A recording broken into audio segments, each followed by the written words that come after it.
गांव का नाम था रामपुर। वहां के हर बच्चे का सपना था घोड़े पर सवार होकर दौड़ना, पर अजय के लिए यह सपना बस एक सपना ही था। अजय का परिवार गरीब था और घोड़ा खरीदना उनके लिए संभव नहीं था। अजय दिन भर खेतों में काम करता और शाम को अपने गांव के पास की पहाड़ियों पर जाकर धूप ढलते देखता।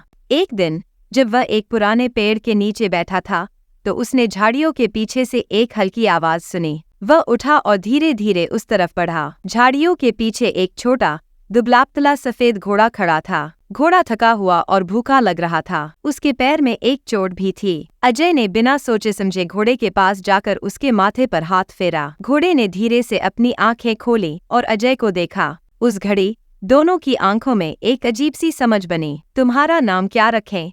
अजय ने मुस्कुराते हुए पूछा। सूर्या, क्योंकि तुम सूरज जितने उज्जवल हो। अजय ने उस घोड़े को अपने घर ले जाने का फैसला किया। घर पहुंचकर उसने अपनी माँ को घोड़े के बारे में बताया। माँ ने थोड़ी चिंता जताई, लेकिन बेटे की आंखों में चमक देख उसे मना न कर सकी। अजय ने अपने बचाए हुए कुछ पैसे और गांव के पास के घास से सूर्या के लिए खाना जुटाया। अगले कुछ हफ्तों में अजय ने सूर्या का ख्याल रखा। वह धीरे धीरे स्वस्थ हो गया और उनकी दोस्ती गहरी होती गई। अजय सूर्या के साथ हर दिन मैदान में खेलने जाता। दोनों साथ में दौड़ते, गिरते और फिर से उठते। गांव में हर साल एक घुड़दौड़ प्रतियोगिता होती थी। इस साल अजय ने भी उसमें भाग लेने का निश्चय किया। गांव के बाकी लड़के उसकी हंसी उड़ाते, कहते, अजय, तुम्हारा वह कमजोर सा घोड़ा क्या दौड़ेगा?